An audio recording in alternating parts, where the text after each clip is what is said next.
Bonjour, come on, bienvenue, welcome to the United Nations of Horror with your hosts, Mark and Jason. Hi, Jason. Hey, Mark, how's it going? Not bad, not bad. So, we are reconvening on the Child's Play franchise for this week. Yes. So, last time we talked about this, it was number 1, and we've decided we're going to group a few of these.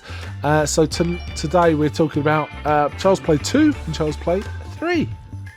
Yeah, and we're going to be covering as we said, the first Chucky episode we did, and last time we did Peeping Tom, so we're going to try to kind of do some Child's Play stuff, and then sparse some other, just put a few other things in between, so that way we keep the format fresh, and there's definitely enough Chucky films to cover here. Yeah. I'm glad we're covering these. We'll get through them.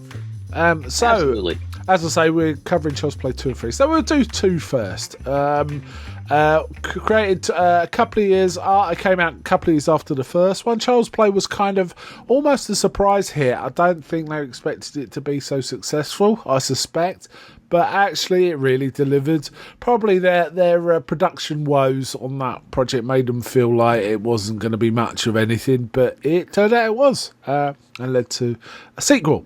Let's listen to the trailer.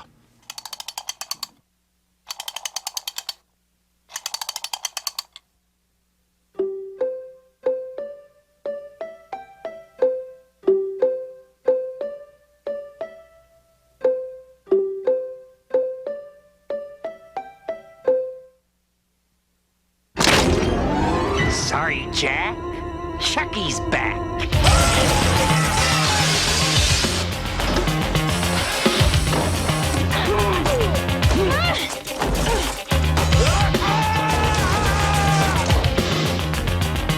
How's it hanging, Phil? Child's Play 2.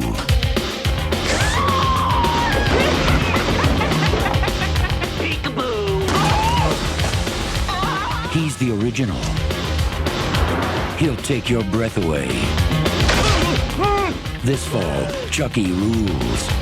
Did you miss me, Andy? I sure missed you. Child's Play 2. Keep an eye out for it. Right, so Child's Play 2. This came out 2 years after the original Child's Play. Relatively quick. And, the little kid in it's a little older, but not much. Not much. He's still a kid. And he's still, he's 8 rather than 6, say. But he's still fairly young. He's still a kid, not a preteen necessarily, a kid, really. Now, this one... very cute.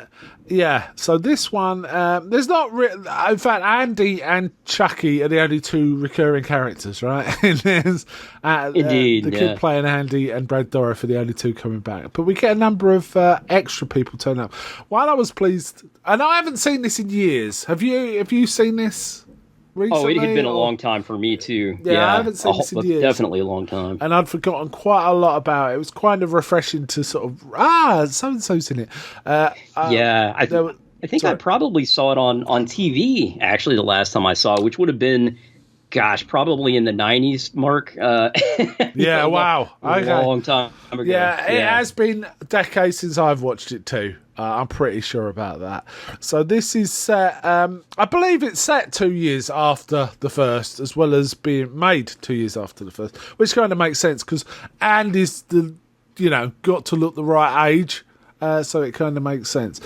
What we find is there's been a lot of fallout about the good guy Dole line around the negative publicity of what happened. The thing is, it doesn't necessarily mean anyone believes there was a doll running around. It's just lots of bad news, bad press, right? Which is kind of accurate at the time. People overreacted to stuff. And I mean, they still do, to be honest. But there was a lot of parental censorship going on back then in the 80s and 90s, with any kind of figure that could be considered too violent, and particularly video games, of course. I remember like Mortal Kombat 1 from that era. So this felt accurate. I'm curious, Mark, when we are, at that initial board meeting with the company, did you get like kind of Halloween 3 vibes from that? A touch of that. There was definitely a touch of that. It had that generic 80s corporate Wallies. I'm Yeah. trying to think of a cleanish word to, horrible people, basically. Right. Not yup. Well, Gordon Gecko types, all about the money, really. Oh, yeah. And basically, what they've decided is to try and sort of counter the negative effect. They've acquired the actual remains of Chucky, which is ridiculous, and decided to put him back together again. While this is happening, there's a power surge which causes this almost comedy electrocution, right? Yeah. But it also powers up Reminded me of Chucky. Yeah. Ghostbusters. Yeah.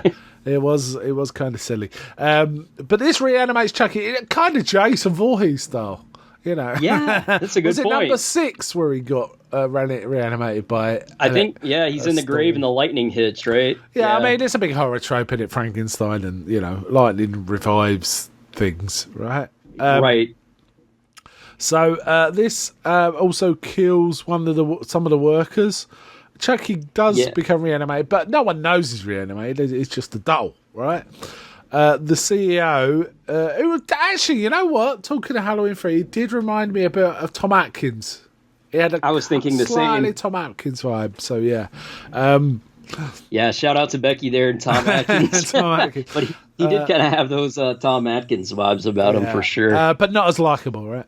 No. And he tells his assistant to dispose of the doll. There's a bit of pushback in the boardroom, isn't there? About I don't think we should be doing this, and it's like, this guy's got to get rid of this doll. He doesn't it now. Let me get this right. When he tries, basically takes out. Is there a? Sorry, I've watched it about a week ago now, so I'm a little rusty. He goes to his car with it, and is it Stormy or something? Is he Stormy or something? And basically, he uses his car phone to. I guess it was his girlfriend or escort. He calls her, and she mentions that she wants some vodka, and he says something like, "Oh, I know what that does to you, baby." And you know, he goes to this shady-looking liquor store and just kind of throws Chucky in the back. Yeah, slams the boot on his arm a few times. Because he won't fit in the he won't fit in the trunk, right? And so he just throws him in the back, and then when he gets back in and starts driving off, of course, then we get Chucky coming back to life. Yeah, recapping somewhat the scene in the first one in the car. Indeed. Similar lines. In the meantime, Andy his mum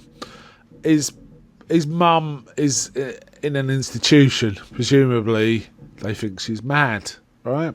From what happened. Or she's had a breakdown caused by it. It's not really expanded upon, is it? Yeah, I was surprised by this. Were you kind of surprised that they kind of just wrote the mom out? I wonder why. I wonder maybe she wanted too much money, or she didn't want to come back, one or the other, right? I was trying to find that out, and it doesn't seem like there's any real consensus as to why the actress didn't want to come back. No, but it's kind of a shame. Yeah, but he gets fostered by Phil and Joanne Simpson, played by Jenny Agutter, who he's trying to do an American accent, but not really sticking with it. I've got to be honest. Yeah. I don't know why they didn't just make her English. It would have been easier. I don't either, because she definitely kind of goes in and out of trying to be American, but which, I mean, maybe if you live over here long enough, you do sort of, I don't know if you'd lose your accent a little bit or not.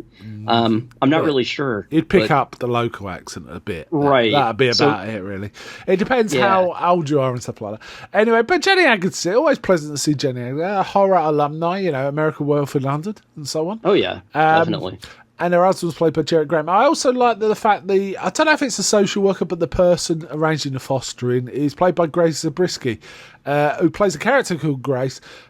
Great to see her. She is Laura Palmer's mum in Twin Peaks. It's probably her most famous role. I did not realize that. Sarah Palmer. Sarah Palmer, yeah. I mean, this was made before Twin Peaks, right? So indeed. She's a tiny bit younger than she is in Twin Peaks, but only a year or so. It's kind of good to see her. I always like seeing her in stuff. There's no one else recognisable in this, for me, anyway, apart from the ones we just mentioned. But they're all fine. let's before we get into the plot a bit more. What's your general thoughts on this? General feelings. I think it. Generally, I thought it was really well done. It still has a similar vibe, I feel like, to the first one, which is always good if you can kind of capture that same sort of feel. You know what I mean? Like the kind of. I still think that the first one is stronger, and we'll get into that more towards the end as well with our ratings. But I do feel like it's similar, and I feel like it all works, and that's a positive. How about for you? For me, I had some problems. I think I checked this and it confirmed my suspicion. This was like a first time or very early in a director's career. I felt that there were some problems with the direction. Some of the action scenes were fine, but there's just something about some of the framing that looked off. And I'm not a big director or know about film technical issues, but it looked like they were using the wrong lens or something. Because it had a slight fisheye quality for a lot of the scenes where it didn't need to be, and it was just odd. I get you use something like that when you wanted to do point of view stuff or something along those lines, but this seemed to be constant, so I had issues around that. The framing was wrong in some places, and there was just some odd stuff going on. It felt like an inexperienced director. However, I thought the script was decent, and I thought the acting was very good. I have no issues with those things. I do know that as far as from a production standpoint, from what I've been finding out, research-wise, they were trying to sort of shoot from a child's point of view, so that's why you have a lot of low angles and really high ceilings in this. They wanted to sort of give that might explain the lens. That might explain Maybe. the lens, possibly, but it just felt off. Yeah, it just felt off and just a bit odd to me. And maybe I was watching it in quite a big TV, and maybe that exacerbates that feeling to me. I did like the family dynamic, other than the father was a bit one note. It was very stereotype. The mother, Jenny Aniston, was more rounded, and I really liked the foster sister. I don't know what you'd call her, Kyle. I did too. I thought she was very good, because I thought she'd just be kind of arsey and stroppy and stomping about, but she was actually very sympathetic. Caring towards Andy, and I like that. And at first, you do think she's going to be kind of standoffish and just kind of a total bitch, But I agree with you. They quickly make her very likable. The stepfather, but I'm sorry, the foster father in particular, he definitely comes off as cold, very cold to Andy and kind of uncaring. Now, from what I understand in the TV version, which I would have watched, and I don't remember this specifically from back in the day, but apparently there's some extended scenes in the television version that was left out of the theatrical version, and there are some scenes to make the foster parents a little bit more sympathetic, him in particular, which I thought was kind of interesting. Apparently, I would have liked to have seen them. Yeah, that you can find them on YouTube, which I did look up one of them, and otherwise it's only available on a German version of the Child's Play 2 release, which is kind of a shame. It would be great if they eventually brought out maybe a Shout Factory version or something with these deleted scenes kind of put back in, or at least the option to have them somewhere. Yeah, it would be nice. It was quite a short film. It was under 90 minutes, wasn't it? It was quite short. It was. Yeah.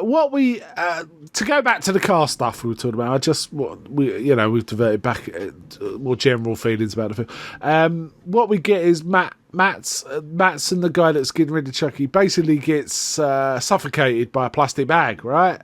Over his face. Yeah. Nasty. Pretty brutal. I kind of felt bad for this guy. It seemed like he's just sort of one of those yes men workers who, works all day and gets kind of taken advantage of and has to do a lot of the heavy lifting. And then, they just throw this doll and like, hey, take this. And, and then what does he get for his trouble and everything? He gets, he gets killed by Chucky. And Chucky, we all knew it was going to happen. Yeah, I've forgotten how the plot didn't feel particularly strained around this, other than it was a movie shortcut. Basically, Chucky calls Grace Paul, the one who manages the fostering, ask him pretending to be Matson for some reason, I think, to get where Andy is. So Chucky now knows where Andy is. He makes his way there, and we get some scenes where there's another good guy doll hanging around, which freaks Andy out. The mum's apologetic, realises what the problem is, but it's kind of funny. We see Chucky kind of bashing the head of the replacement doll called Tommy, doesn't he? Like it's a revenge. And then he goes and buries it in the backyard. I thought that was funny, actually, with the little shovel. Yeah. Because I remember those little plastic shovels from being a kid a child of the 80s. And so it kind of made me laugh. Like, oh, yeah, I remember, we would actually bury stuff like that, back then. That was something you did when you were a kid. So yeah, I chuckled at that. At this point also, Andy and Carl are getting on and sort of developing a relationship. She's quite, looking out for him. Andy's kind of a bit lost at sea, really. He's a good kid, but, he's been through it. But Chucky does reveal himself to Andy, and he starts to try and do the voodoo stuff. He still wants the body. Yeah. But then Carl comes into the room just before it finishes. Carl doesn't believe that Andy says about Chucky, she just thinks it's, trauma or something.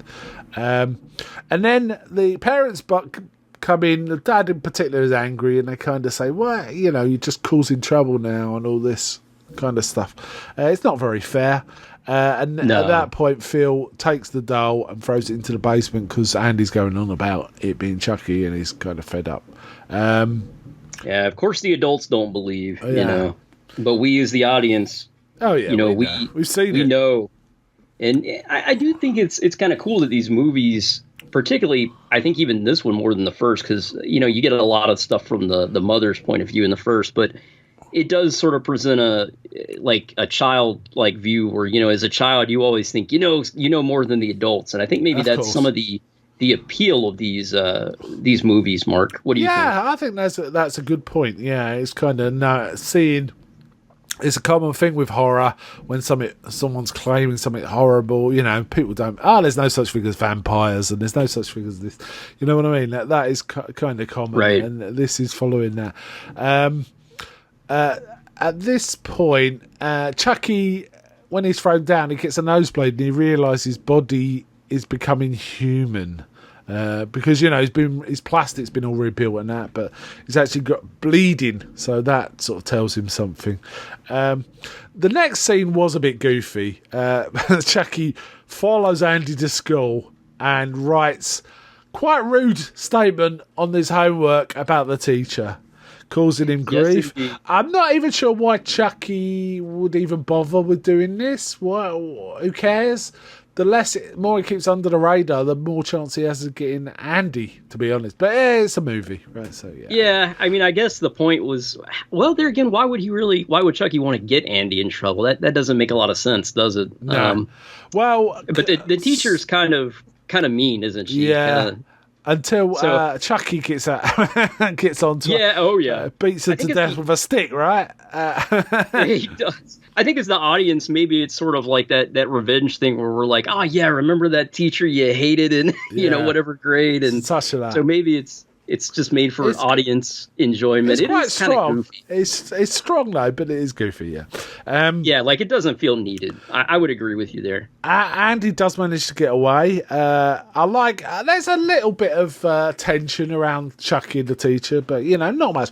Let's talk about the model work. The effects. What did you think of? I mean, we're seeing Chucky a lot more in this one than we did in the first one early on. What did you think? Do you think it worked? Any issues? I do think that less is more, and I think that in the first one, it still to me looks slightly better. I maybe it's just in my mind, so I'm curious to get your take on it too. But I do think it's a lot more effective in the first movie, and some of that is, as I say, because you don't see him very much, and so when you see him, it's very impactful. And really, at the first film, we don't see him a lot until the end, and those shots are just done so well. I don't think it's bad here, but I do think it's less effective and not quite as good. What are your Fair feelings enough. on it? I thought it was pretty good. I actually had no problem with it appearing earlier because I thought it was all well done. I didn't see the joins, as it were, so I thought they actually delivered it on this one. It's certainly not as impactful because we're seeing it for it's Jaws, right? If you don't see the thing, it's more scary, or Alien. If you see it all the time right from the beginning, it's not so scary. You know, Jason's not scary because not as scary because we see him all the way through. For example, it's that kind of thing. But yeah, I thought it was actually pretty good, the model work and the matching of a little person in a suit being Chucky and stuff like that, and various animatronic things. I thought it was kind of cool. You know, when you consider it's not CG and everything, it's really incredible. You know, when you think of it that way, and like a little person in a costume, as you say. It's unbelievable, really, what they were able to do back then. And I wish we'd go back to practical effects. I know we beat that. I think we do. On here. I think there's a lot of things that do use practical effects, but they merge CG. But the CG is good enough now that you don't see the join, so you think it's all practical. But I think there's a bit of both. I thought it was solid. I mean, it all goes back to really probably to Gremlins, this kind of thing, you know. Oh, yeah. The model work and the practical effects in Gremlins kind of inspired a whole slew of rip-offs. I'm not sure I'd call Child's Play a rip-off of Gremlins, but it's in the same space because there's a little thing scurrying around and, you know, practical effects and stuff like that. And I mean, I think, you know, just to follow up real quick before we continue, Mark, I think, you know, it is really, it's amazing when they can combine the practical and CG effects well in modern film. You know, I hate it when you get just a CG model and you can just absolutely tell it's CG, you know. And that's I guess my beef with CG. But I mean, there are plenty of great films where you absolutely can't tell now. Or at least I can't. Very good. You know? It's very good now. Yeah, it's come a long way. Yeah. But sorry, I didn't mean to cut you off there. That's all right. So Andy gets away while the teacher's being beaten to death, and he tries to warn his foster parents, he's going to kill us all, you know, and all this. But the dad's really annoyed, and he actually he's saying maybe we should just return him. He's not right for us, and all that. That night, very bravely, Andy goes down to the basement trying to find Chucky, but Chucky kind of gets the better hand. But then Phil comes down to see what the noise is. Chucky trips him up. Oh, and it's very nasty. Ooh, on the stairs, it is. He breaks his neck, and it's properly grim. You know, you can see the through the skin, the broken neck and stuff like that. And at this point, Joanne thinks it's down to Andy. Yeah, she does. Which is, I don't know, man. That's a bit of a downer, really. As an audience, we feel bad for Andy because we know it's not him. But I mean, I guess realistically, you know, you probably would think, okay, this kid who has delusions of a doll, sure, he's probably the one who killed her husband. But you know, we as the audience, we know it's Chucky. But then Carl sees something odd in the garden and digs up something, and she finds the broken Tommy, realising that Andy is right about Chucky, you know. Yeah. That doll isn't the Tommy that was running around, it's Chucky. She goes in to find Joanne to tell her about it, but Joanne's basically tied up and got a throat slit. We don't actually see her death, do we? No, we just see the after effects. But so there goes Jenny Agutter. A shame. She seemed, you know, very, very nice. Obviously, one of the good foster parents. And I think, you know, we're sympathetic to her situation because it's implied maybe, you know, that she can't have children, and that's why she has these adoptive children. And in the television version that I mentioned earlier with some of these cut scenes, you know, one of the conversations is that they're trying to find a child to adopt, but they're having difficulties doing that. So, again, that makes her and him as well more sympathetic. Sympathetic. Yeah. So, you know, I felt particularly bad for her for her end. So what happens then is Carl gets overpowered by Chucky, as it were. I think he holds a knife to her throat, or basically he's waving a knife around. And he forces her to drive to the foster centre. And they get in. Now, there's fairly impromptu way. Chucky just stabs Grace and gets Andy again and forces Andy to carry him through the streets, which is kind of goofy. Yeah, I thought so too. I mean, that's a stretch. It's like, I guess Chucky makes her push the fire alarm, and so all the kids go out of the orphanage. And I don't know, man. It didn't feel like it would be realistic. And plus, the kids are in bed, so to me, it seems like she wouldn't even be there. Maybe they'd have like a guard there or something. Yeah, I don't know. Yeah. It just didn't. I agree. It didn't feel plausible at that point. Yeah. But anyway, Andy is being forced by Chucky to take him somewhere, and they end up in a Play Pal's factory where they make the Play Pal dolls. Yeah, I think this is the coolest scene in the movie. And Chucky does knock out Andy and tries to do his chant. But Indeed. It doesn't work, and he realises he's been in the body again too long. Well, it's been 3 years now, or 2 years, right? Chucky we get the little nosebleed. Yeah, Chucky gets even madder, and Carl manages to rescue Andy, and they're running through this factory. Chucky kills one of the factory technicians, but Carl and Andy kind of working together kind of start to damage Chucky. Yeah, all this stuff is really impressive too. It's cool. Apparently, this was the same factory they used in, I believe it's Terminator 2. I read somewhere. I was going to say this is very reminiscent of Terminator. I was going to leave that. The vibe is definitely feels like Terminator. Doesn't look like it exactly, but yeah, I can kind of see that.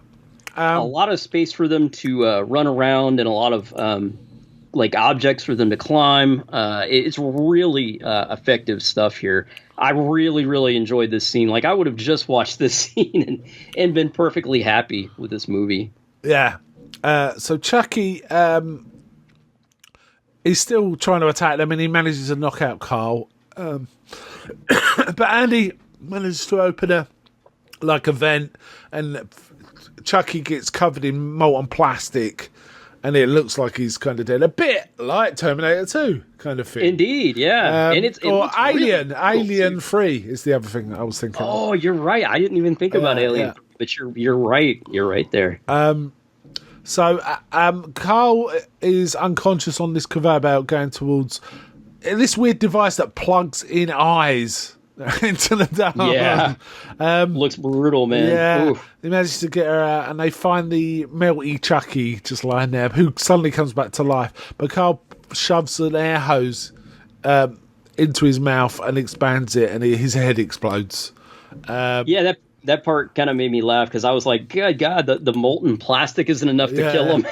Yeah, it's a proper 80s kind of ending, isn't it? It's, Terminator, even made me think of Live and Let Die, where Kananga gets inflated and exploded at the end. This one of the silliest deaths for a villain in James Bond. Yeah.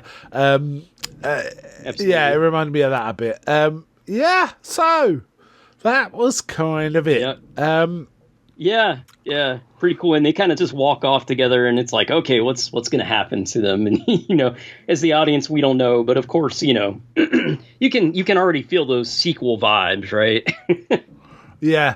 Apparently, the film was meant to open with both the mother and Chris Sarandon's character in a courtroom, where there was a case where the mother was possibly being put into a mental institute because she keeps insisting Chucky's alive. And they were meant to reprise their roles, but Sarandon's memory is he found out Tom Holland wouldn't be involved, the director, and he declined to do it. So presumably they didn't bother. And apparently there was a few other cutscenes that were in the original script, which means it was short. that's one of the reasons it was quite short. Yeah. Apparently, that courtroom scene is used at the end of Curse of Chucky. I don't think I've seen Curse of Chucky, so I wouldn't know that. But apparently, they kind of recycled that idea into a later installment, which is kind of interesting. Oh yeah, that's cool. Yeah, Yeah, because I would have liked to have seen that scene for sure. Because I feel like the mother was more of the main character in the first one. I mean, Andy is too. I guess they're both kind of equally the main character in the first, whereas Andy is certainly the main focus in this one. Yeah. I was looking at some of the intended casting. Is kind of interesting. Jenny Agutt's role was originally considered for Veronica Cartwright from Alien, right? She's from Alien. Oh, that would have been among other things, but she's cool. Probably. And the dad was considered for that role was Jeffrey Jones, Tim Matheson, and Charles Grodin, which is kind of an interesting choice. I think they're bigger names in this game. Maybe they just couldn't afford those guys. I wonder. Or maybe they just passed. Maybe they passed on it. And some of the actresses for the role of Carl were kind of interesting. For example, Shannon Doherty, Kirsty Swanson, who went on to play Buffy in the film. Oh, yeah. Yeah. That was kind of interesting. So, yeah. The casting in this one's interesting. And the next one, too, is we'll talk about. I didn't realize this, Mark, but do you know who scored this film? No. Shirley Walker, who is Batman the Animated Series fame, and I believe she scored the some of the films too. But the score for this was solid. I'd have to say I didn't have any problems with the music, so it was fine. Let's have a quick look and see what the critics thought. It appeared to have made its money, which isn't a surprise because it's part of a franchise that continued. So yeah, you'd expect that. The reviews weren't great. It's a kind of 50-50 kind of film from the look of it. More unfavourable than favourable. But some reviewers consider it quite good. Not as good as the first one, but still pretty good. But then things like Gene Siskel gave it 0 out of 4, right? So he hated it. But mainstream critics, I don't really pay much attention to what they think of horror films, personally. I'm more interested in the genre reviewers, personally. I am too. Like, Joe Bob Briggs, like I went and found his review for this, and I tend to agree more with him. Than Siskel and Ebert. And Siskel and Ebert are kind of, I don't know, man. Like I'm very hit and miss on them. Sometimes I agree with them, and sometimes I'm like, what? They really didn't see what I saw in this. It's very, but I think you're right there, Joe Bob. If Joe Bob likes it, you'll probably like it, right? Exactly. That's a good sort of metric. Yeah, so it didn't do that well. So, any final thoughts, and then we'll score. Any thoughts on this? Yeah, I really enjoyed it. I think the short runtime kind of works to its advantage, I think the acting is, as you mentioned, very well done. All the actors are very strong in this. And, if we had got the court scene in this maybe at the beginning, that would have been nice. But it's cool that they recycled the idea. So, Should we get into the scores? I didn't think this was a great film. I thought it was okay, though. I enjoyed it well enough. Like I say, I was kind of thrown off by some of the framing and lensing. But like you say, if they were trying to go for something like child POV, that explains it a little better. But even so, I found it a little It's not often things like that distract me from a film. So it kind of rang a bell. I thought the kid, Andy, was good. I thought he was good. Oh, yeah. And I think the more adult members of the cast were also pretty solid. I had no problems with any of the actors in this. I thought they were all delivered quite nicely, personally. But it was punchy as well. That kind of worked for me. Over to you for scoring. What would you score this? I think I am going to actually kind of mimic Joe Bob Briggs' score here. And, I think I would give it 3.5 out of 5. I liked it. I didn't love it. I think it's a very good film, and I feel like if you like the first film, you're gonna like this one, but probably not as much. It's not on the same level. But it's a fun watch. I was entertained. Yeah. So yeah, good but not great. Yeah. How about you, Mark? What do you think? I give it a straight 3 out of 5, which it's okay. It's okay. Yeah. I haven't seen it in such a long time. I just could barely remember any of it, to be honest. Yeah, and me I always too. remembered it quite poorly. And oh yeah, that's not a very good one. I think once I saw Bride of Chucky, to be honest, I had very low opinion of everything before it. Apart from the first film, I just felt Bride was so good. Yeah, that it kind of dismissed without revisiting or rewatching. It just kind of dismissed them as, and I think that's reasonably fair. Bride is, I do too, kind of amazing, so it kind of makes sense you think like that. But I'm glad we rewatched this, and I thought it was okay. Yeah, and I think if it had been a bit longer, it probably would have been scored less. However, a courtroom scene with those characters would have elevated it, perhaps. So. It would have been the same or more, perhaps, in that case. So yeah, not bad all rounds. Not bad. Would watch, recommend it as a watch. Certainly if you're working through it. Yeah. So let's move on to Child's Play 3. Right, Child's Play 3 came out the next year. Third instalment. Directed by Jack Bender, who is a more experienced director. He's gone on to make episodes of things like Lost, Sopranos, Game of Thrones. So, good stuff. Significant. Yeah. And the only one cast member we get back for this one is Brad Dourif. It's all an all-new cast. Though Andy is a character, played by a different actor. This is made a year later, but it's set, is it 8 years after? Or maybe more? Yeah. This one came out, I believe they said it took them 9 months to make this one. Yeah. So, I mean, that's a crazy turnaround time, man. That's really fast. Yeah, I understand it was very rushed, but you know what? You can't tell. I don't think. I think it works perfectly fine. From a production standpoint, I agree. It looks very good, production-wise. Now we'll get into the plot. We'll get into the plot, but yeah, okay. Let's play the trailer. Let's have a listen to the trailer. Left, right, left. Welcome to Hell on Earth. You are without a doubt the most pathetic thing I have ever seen. Strict discipline. Does this look like a gun to you, Barkley? It's a rifle. Next. Rigid dress codes.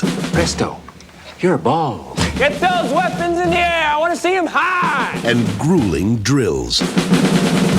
It couldn't possibly get any worse. Wrong again, wimp. Chucky's back. A few years have passed. No, you're dead. We killed you. I'm new and improved. At Kent, we take bedwetters and turn them into men. Andy, how you've grown. And this time, I really gotta get out of this body. He's looking for a new recruit. I got some fresh meat lined up, and I'm not gonna let you spoil it. Now, Just think, Chucky's gonna be a bro.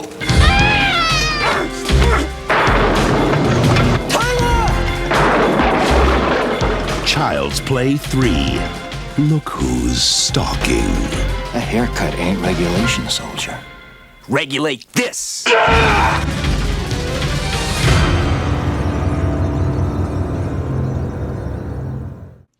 Okay, so Child's Play 3. Okay, let's just general impressions. What did you think of this movie?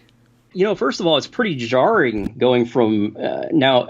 I mean, obviously, I wasn't like watching horror movies in the theater when this came out. I would never have been allowed, but it is still kind of jarring going from a film you think, okay, Andy's going to be the main character and he's still going to probably be a kid, to no, it's like a teenage Andy, and so that was kind of my first impression of it. Was sort of jarring.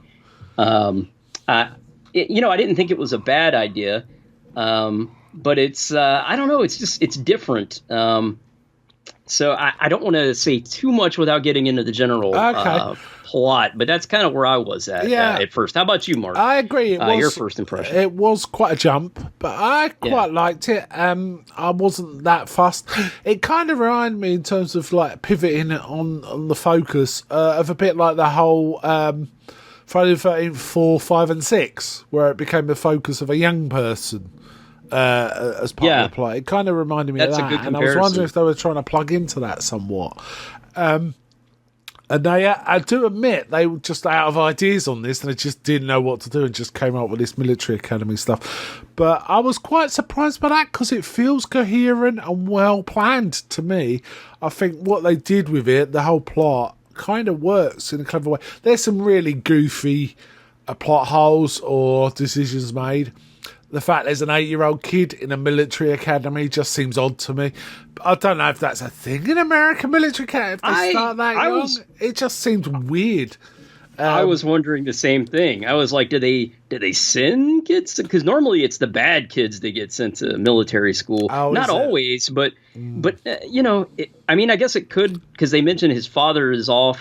Like he's like a fighter pilot for the younger kid, don't they? Yeah, but Tyler. I still Tyler. But I was still like it was weird. Know. It was weird. Would you send your kid to military school? No, because I wouldn't send my kid anywhere at age 8 other than local school. Right, but everyone's different. The other thing this kind of made me think of is, and it's only because it's set in a military school for young cadets, is it made me think of Damien Omen 2, because Damien gets sent to military school when he's about 16 or so, with his stepbrother, and it kind of reminded me of that, made me think of that a bit. But I have to say, the location was good. It looked like a military school. I presume it was a military school, and they were filming around it. And it kind of worked for me. I quite like this film, and it's weird because looking at the reviews for this, a lot of people consider this the low point of the series, and you know what? I like it better than 2. Personally. Really? Okay. Yeah, let's get into it, because I think we are going to actually disagree on this one, which is rare for us, Mark. We're usually, we're usually kind of on the same page, but I guess we're more like Siskel and Ebert here. Yeah, they. It's set 8 years after, and 8 years after, the Playpals company decide they're going to start redoing the Good Guy dolls and reopen their abandoned factory, which is reasonable, I guess.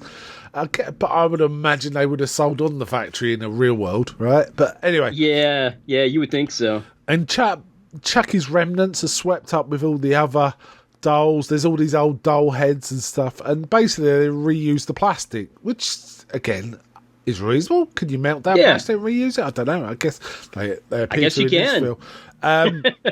Now, as the corpse is being moved... Sorry, Chucky's corpse, the remains... is a better word for it. Some of the blood pours out of the Chucky's remains and goes into the molten plastic being used to make dolls, which instantly makes him, that's the explanation for when a new body turns up, is basically the blood.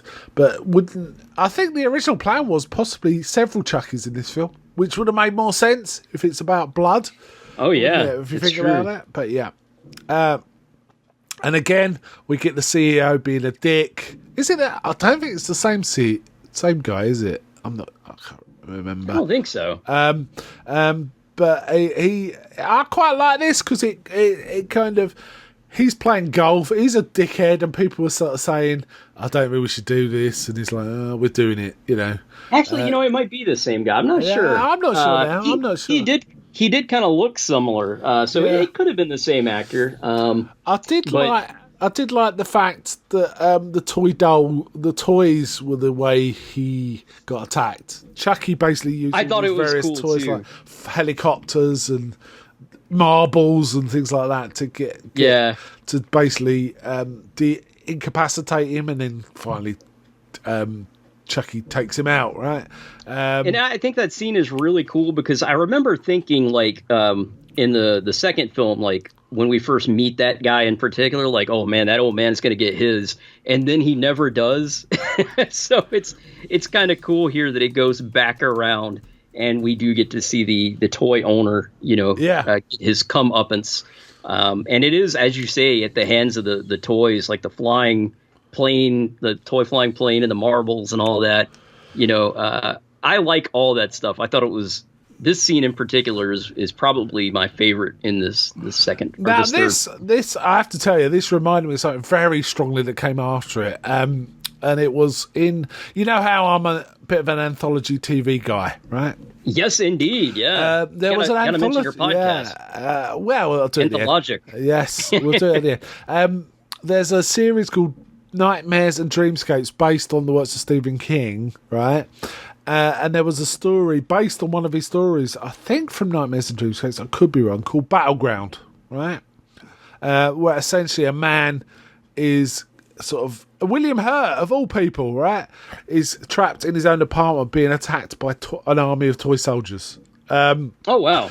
And it's an interesting one because there's basically hardly any dialogue in the whole thing. And it's not short, it's 50 minutes. Oh, wow. It's just this man being besieged by toys. And it made me laugh. And this sequence reminded me of that. That sounds cool. I've got an episode on it. I'll look it out while we're talking, and I can actually tell you what episode number I covered this on. But yeah, definitely check it out. That sounds cool, though. I know I've seen. I'm trying to remember the name of the movie, guys. I apologize. I'm so bad with names at my older age. But there's an older movie that has toys in it. That is it? Toys, a guy gets attacked. Small Soldiers. It is. Yes, that is it. In fact, I think you may have suggested that film, Mark. Did we run that for the holidays at one year at one of our UNH TV kind of streaming things? One of our action ones, maybe. I can't remember maybe now. we did. But that film, I just think about it with this scene because it was, that would have been before this. And I'm sure there's stuff well before this that has killer toys attacking. Yeah. While we're on the subject, I will mention my podcast. I do a sub podcast called Anthology about anthology TVs, right? So you can find it if you just search for. It's an unusual word, so it's really easy to find. Anthologic, right? It's one word. But on episode 20 of Anthology, and I'm up to 200 and something now. I covered Nightmare and Dreamscapes season 1, episode 1, Battleground. It was from end of February, so almost to the day, not quite, 2019, so 6 years ago, I covered this particular episode, Battleground. Now, these are very short episodes. When I record solo for most of these, it's only 10 or 15 minutes, so it's an easy listen. So feel free to go away and listen to that if you want to find out a bit more about it. There may be spoilers, though, but I don't think it matters for a story like that. You don't really care about being spoiled, to be honest. Just to mention, this bit did remind me of that. I enjoy the quick format that you have there. Just to mention it real quick, they are like very quick, but I think it's cool to hear your thoughts on some of these great episodes because I mean, a lot of people have never seen this kind of stuff before, including me. I think we all know Twilight Zone, right? But you find some really rare gems. Yeah, and I found some exceptionally brilliant telly as well. Occasionally, find something absolutely brilliant that hardly anyone's ever seen, and it's worth bringing that to life. I consider myself a curator of anthology TV now, to be honest. I would it's agree. Kind of a passion with me. Anyway, back to this. So now we find that Andy is 16, as we mentioned, and he's been sent to military school because he's not fitting in with his various foster homes. He's still obviously got problems around the good guy dolls, Yeah, poor guy. I mean, he's been through it, right? Yeah, absolutely. But the school's commandant just says you should forget all these fantasies you have about this doll, which is like, okay, great advice there, man. That guy's such a jerk. Such a jerk. Oh, man. Yeah. At that point, Andrew does encounter this very, very young cadet. He's 8 years old, Ronald Tyler. He also gets a feel for how dickish some of the, the boys who have been promoted in rank to be in charge of stuff are. Yeah, which is a common trope with this kind of thing. It's kind of all right. Yeah. He's got a friend who's like the nerdy one, called Harold. Yep, I would be that kid if I was in military school. I'm just saying. Not well suited to this environment, is he? But no, you can tell. Very standard horror trope, that is, isn't it? Absolutely. Any kind of in the woods kind of thing, like we've seen this. I mean, not military school, but, the same sort of thing with the Jason Voorhees films, with Friday the 13th, I should say. With all those films, the campers, it's a similar kind of vibe, just military school. Yeah, I do like. There's also another character played by a female character, Kristen De Silva is her name. She's a badass. Who's a badass who does not put up with the crap from this lieutenant who's shouting at them, who's quite a young lad, really. And she says something. He's a jerk. What did you say? He goes, she says something like, "I said you're an arsehole, sir," or something like that. And she's like, that's exactly what she said. 25 push-ups, and that towards the end of it, he goes, "One-armed." She just does it. Yeah, and stands up and smirks. I was like, man, I wouldn't mess with her. Yeah, she's cool. No, she is quite cool. Yeah, Tyler. And then when Chucky finds out has killed the CEO, he uses computers to figure out what Andy is, because presumably this company is still talking about Andy, so it kind of makes sense. But anyway, Chucky knows where he is the upshot of it. Indeed, yeah. He kind of gets himself delivered, doesn't he? I don't know how this happens. I thought that was funny. How does he wrap out himself in a box? He gets delivered there, and Tyler's asked to send it there. Tyler, how does he get to the post office, Yeah, indeed. How does he afford the stamps? Anyway, right. Tyler is asked to take the package to Andy, but on the way to delivering, he realises he's got a good guy doll, which we see him watching adverts for good guy dolls, don't we? Because it's been reactivated. Oh, I mentioned Andy Robinson's in this, who, from Hellraiser. Yes, indeed. And the Psycho from Dirty Harry, and what else? He was the pencil pusher in Cobra. Which always makes me laugh. He's very recognizable, I have to say. He's very good. Like, if I recognize them, and he's half the time I don't know. It's a bit weird. He's like a senior. It's a senior rank, but he's the barber. Right? That's what I was thinking it's too. So weird. He's the barber, but he's ordering kids. Come see me tomorrow. Got to cut your hair to regulation. Talk about weird vibes from this guy, man. Yeah. Like child molester, kind of like he's like creepy. Obsessed with this. It's a bit sleepaway camp, to be honest. It is. Oh man, that's exactly what it is, Mark. So he's also floating around in the background. So anyway, Tyler delivers the doll, realises a good guy doll, and basically takes it to a little room and opens it. Very cute kid. Chucky jumps out of the package, ready to stab Andy, I think. But he goes, "Who the hell are you?" Or slightly fruitier words than that. Tyler's like, "Who are you?" "I'm Tyler," and but he says, he tells him who he is, but he also somehow the fact he's a new body means that. The whole mythos of the first and second one was Andy was the first one to know his real name, therefore he could be possessed. Right. In this version, Tyler's the first one to know his name, so Tyler can be possessed.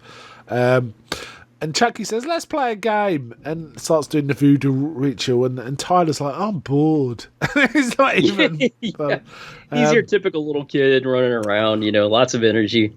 Yeah.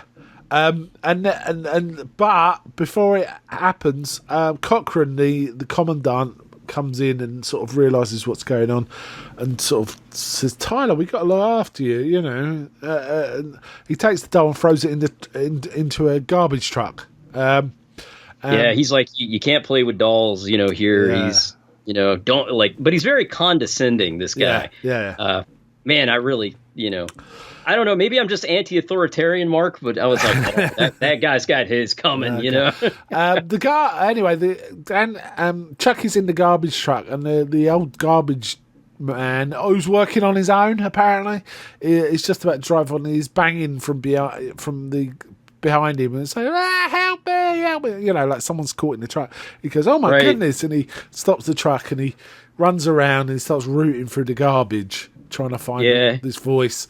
Meanwhile, Chucky goes around the front and starts the crushing mechanism. The little compactor thing. I was like, oh, this is a terrible way to go. Really bad. And he almost makes it too. He gets his hand out, and you know, like his hand gets like not crushed. It's grim. But you see, like the bottom part get crushed, and you're just like, oh man, bad way to go. Meanwhile, Chucky's obviously climbed back out and has gone back to the academy. And that night, he kind of tries to attack Andy, I think with a knife, and just happens to monologue that he wants to take over Tyler's body. So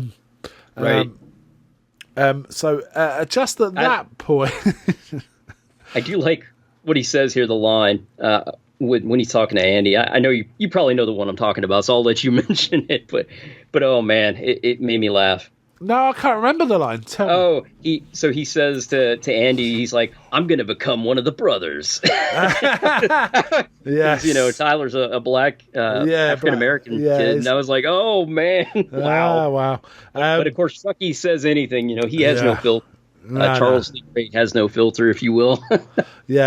So hold on. What happens then? So as Andy's about to try and sort of take on Chucky, Shelton, the dickhead lieutenant, comes in and takes the dolls. He's like, what's going on? You know, all that. Andy's fine with that. Initially, but then he realised, no, I can't leave the doll there. So he sneaks into his room to try and get it back. But Shelton catches him. So, of course, right. Chucky's gone in the meantime. So, I mean, it's all confusion reigns, really, about what's going on with this doll. Sheldon then assumes it was stolen, thinking it was probably Andy, but he punishes all the cadets, makes them do stuff in the rain, like marching in circles with their rifles over above their head, and the commandant comes out and says, well, or is it the barber? I can't remember. One of them comes out and says, what's going on? He goes, I'm teaching them discipline. So he goes, okay, but I want them back in their beds by 1 a.m. So you just got an hour. And I'm thinking, man, how long have these poor kids been marching out in the rain, you know? So he says, we've only got an hour, we can make the best of it. So he makes them march double time. Meanwhile, some of the guys are a bit pissed off, so they actually, you know, one of them pushes Andy onto his face, things like that. You can see that Silva is quite simple. She kind of likes Andy, right? Yeah. There's definitely a little bit of it's not like a lot, but it's kind of just enough of a little. Yeah, I have to say, story. The actress who played Silva is really good, and she's got a lot of presence. And given how little she's given, she does a lot with it. So she's very striking. Yeah. She's got this long hair, this very sort of striking. And you think, well, would a cadet have hair like that? I suppose if you tied it up, it would, you know, things like that. Anyway, meanwhile, Chucky then gets Tyler again and starts to do the thingy. The little voodoo, and he's always trying to switch bodies. You know, he can't get it done. But again gets interrupted, and then later Cochrane's walking around, and Chucky he sees Chucky again, right, and he starts ranting and raving. But Chucky comes to life, which induces a heart attack on Cochrane. So Chucky doesn't even have to do anything, and Chucky's like, "You gotta be kidding me." I think he's kind of disappointed he didn't get to really do. And honestly, as an audience member, I was kind of disappointed too. I did like the fact that the next, Andy's trying to say, Tyler, he's evil. You can't. And Tyler's like, no, he isn't.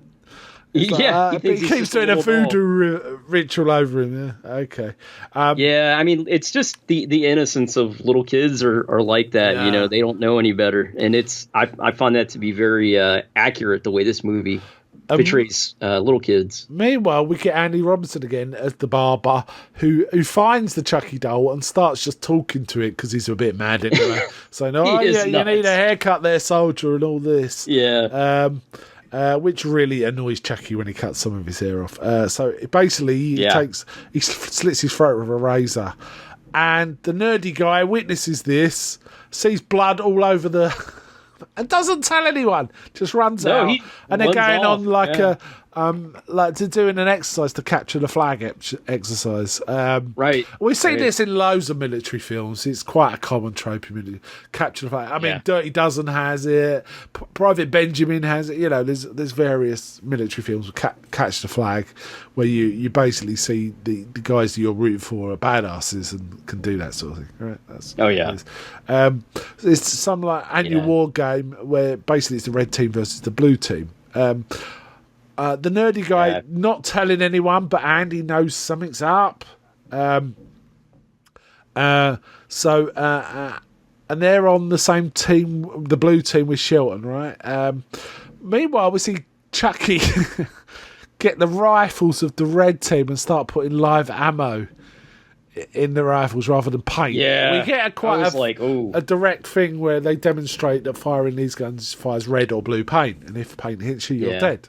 But Paintball is really popular here in the States too. I mean, you have a lot of people that do it kind of as a recreational thing, you know. yeah, but you don't have it with rifles, do you? But exactly. They're the rifles are thankfully fake, unlike here, you know, where they're practicing with what appears to be just like regular guns loaded with paint, I guess. Yeah, Chucky basically again lures Tyler away from the rest of the team. Tyler realises finally that Chucky's not up to any good and stabs him with a knife and runs away. Yeah. Silver is also looking for Tyler, if I remember rightly, but then Chucky manages to get Silver and hold her hostage with a knife to her throat.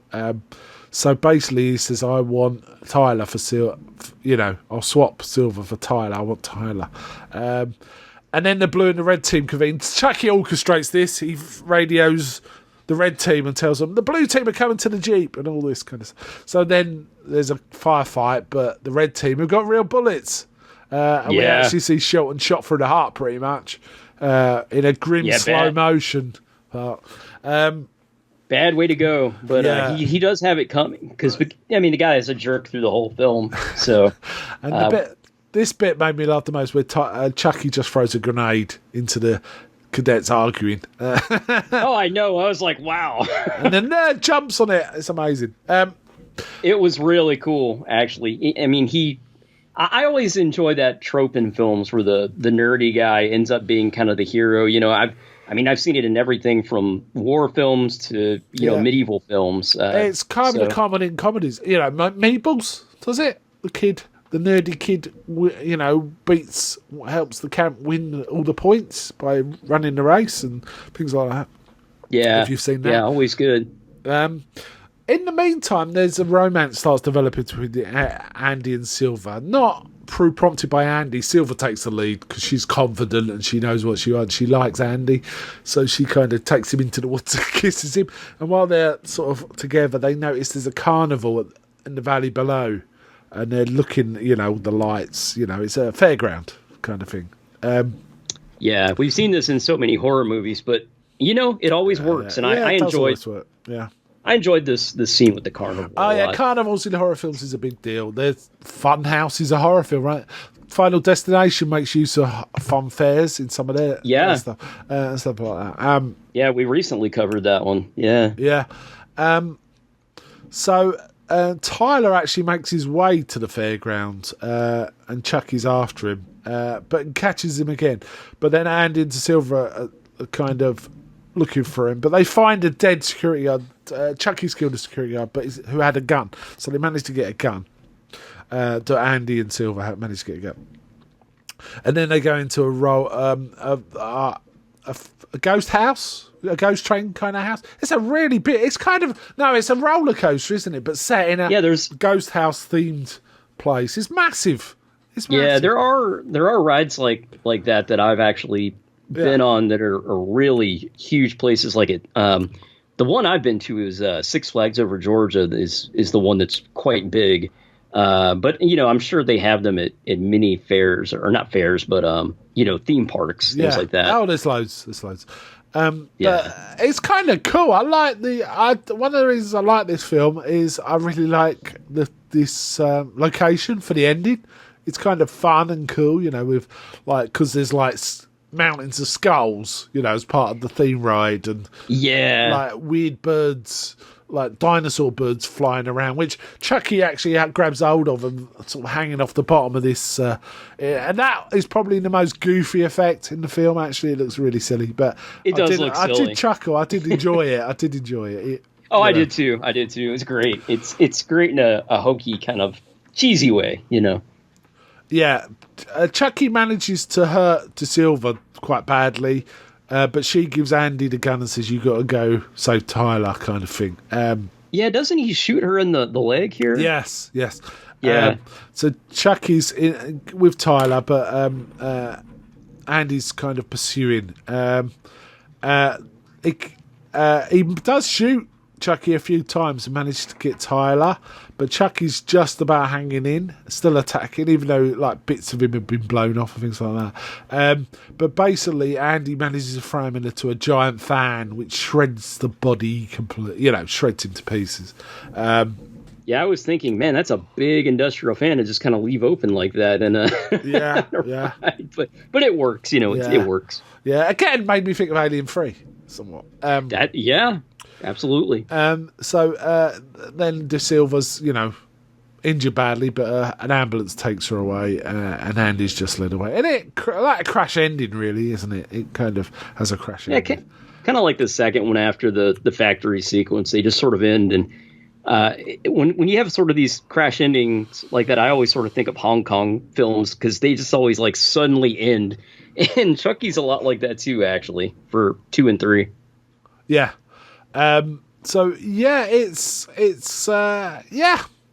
Apparently the original idea was to have multiple Chuckies, which you'd easy to explain with the blood thing, but the budget wouldn't stretch to that, so they gave up on that idea. And probably best to stick to one, I think so. I guess. Yeah. So, final thoughts. I like this one. I don't think it's nearly as good as it's nowhere in the league of the first one, and it's, for me anyway, I think it's a bit far from the second one, but I still I enjoyed it. But I will say, when I was watching it at one point, I fell asleep, and then I came back to it later. So I don't know if that's a sign or not. Maybe I was just tired, but I enjoyed it. But as you'll see from my rating, I don't think it's in the same league. It feels to me like they get worse, but then of course we've got another Chucky movie. Well, when we get to Bride of Chucky, I feel like the quality just goes back up so much from this. Yes. Now I have to say, and I told you this off air, Mark, I do not remember ever having seen this one before. I don't think I've seen it before. No, I think I'm with you. I thought I had, but I haven't. Or if I have totally forgotten it. Same here, yeah. Cause this was just a little side note. This was a very controversial film in Britain because it was linked to the death of a child by other children. Oh, and it was mentioned in court, and our media, which are very sensationalist, played that quite a bit about it might have inspired this murder and stuff like that. The officers on the case reject this. It was the media that sort of promoted that. Makes sense. Yeah, it was another thing entirely. But it's obviously gets tainted by that sort of connection. So I don't think it's shown on TV much. That might be, or if at all, that's probably the reason why, because it's controversial for some people, for a lot of people. So it's probably they never showed this on TV. Maybe. It's possible. Huh. Interesting. Yeah, I didn't realize it was so controversial over there. It definitely is. I just briefly researched this film, so maybe I just missed it completely. But that's fascinating. I don't think it had that kind of controversy here in the States, although, back then in particular, all horror movies had some controversy. Well, the whole Satanic Panic had it was heavy metal and horror films and comics and video games. And all that was pick your latest target. It's one of those kind of things. Having grown up in that era, I certainly remember all that. I remember family members saying, "Oh, you shouldn't watch that stuff. That's of the devil," which is absolutely ridiculous, But different era, different time. It looks like the critical response agrees with you. A lot of people consider this the worst of the franchise, certainly so far. And its ratings are quite poor as well.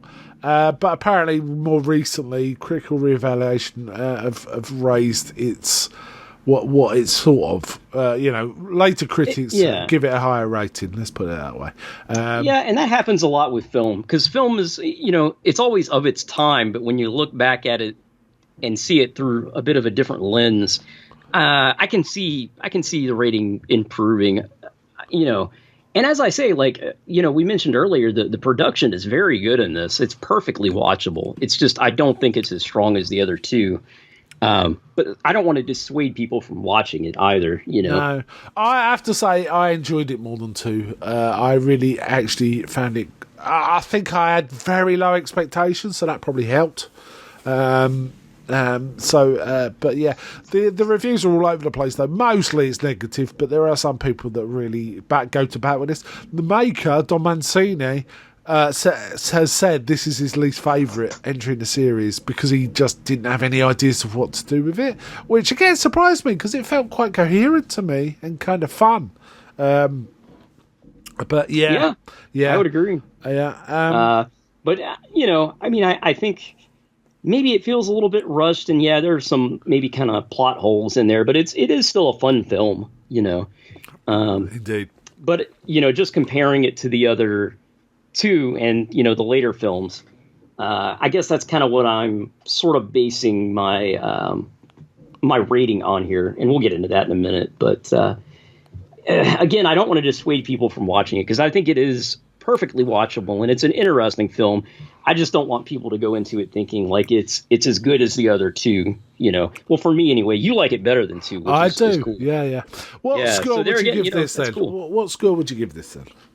I think I'd be at probably a 2 for this one. Like I say, the production value's good, but I didn't feel like it really came together. Like the scenes feel like they are just kind of out there. Like I enjoy the first scene a lot with the evil big boss corporation guy, and then it goes to the military school thing, and you have a lot of stuff that goes on there, and then you go to the theme park. So to me, it almost feels like the films are almost like separate.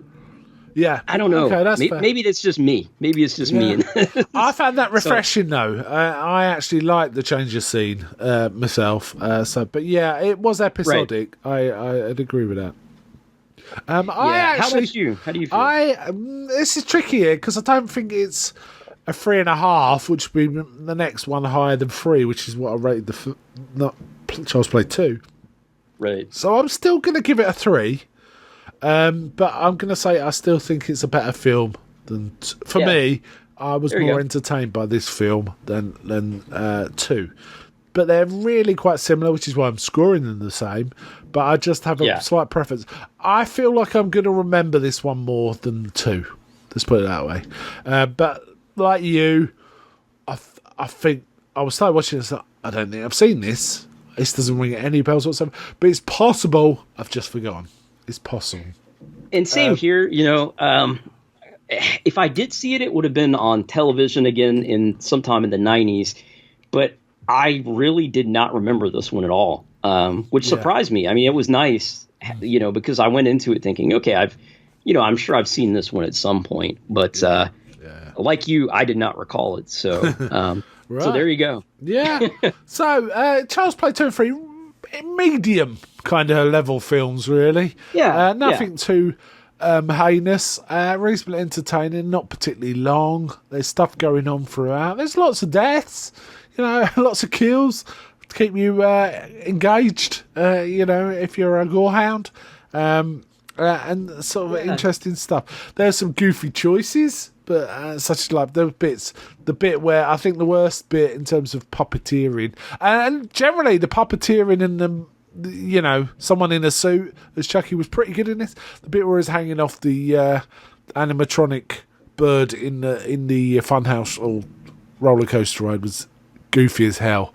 But it was, I liked it well enough all the way through, and I thought there was some great characterization. I didn't mind the change of actor to Andy. I thought he was okay, Yeah, I think the best character agree. was Silver, actually, and possibly the Mad for me Barber too. as well. I mean, Andy Robinson's Yeah. really good, always watchable.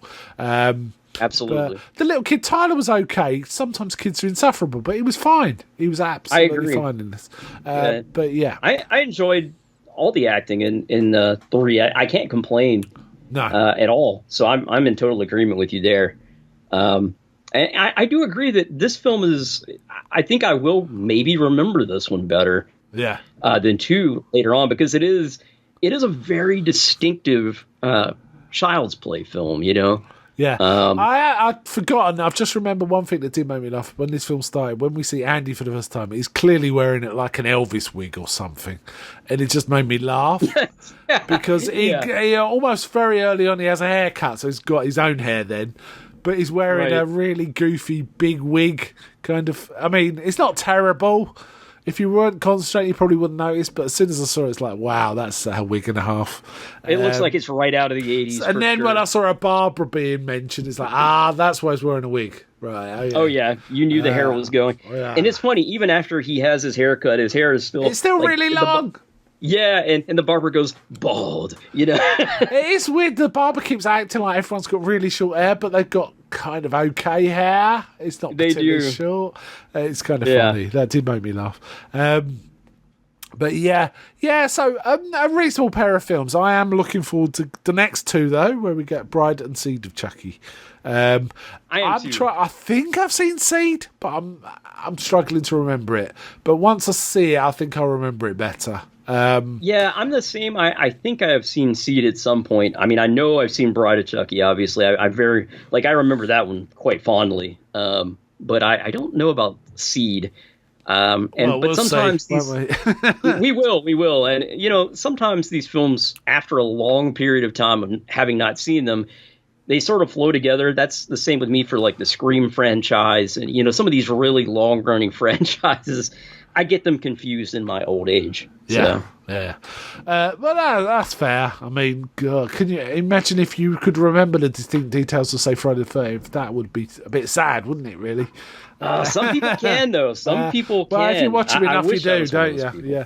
All I know That's is true. I know the ones that are really good, and the ones why I like. I pretty remember why I like certain ones. That's for sure. And there isn't one I don't like, really, to be honest. But yeah. Okay, let's time to wind it up. Do you want to take this out?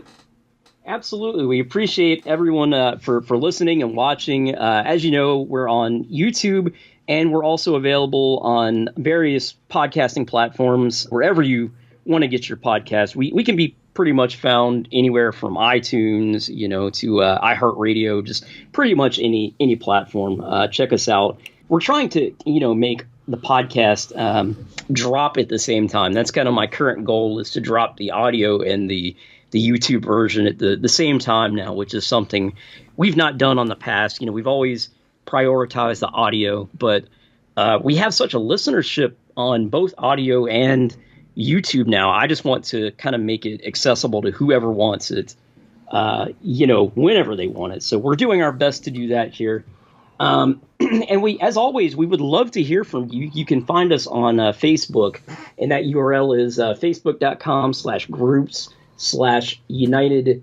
UN of Horror. I will correct myself. Facebook.com/groups/UN of Horror. Yeah, so, come join us. Yeah, one of us. One of us, yeah.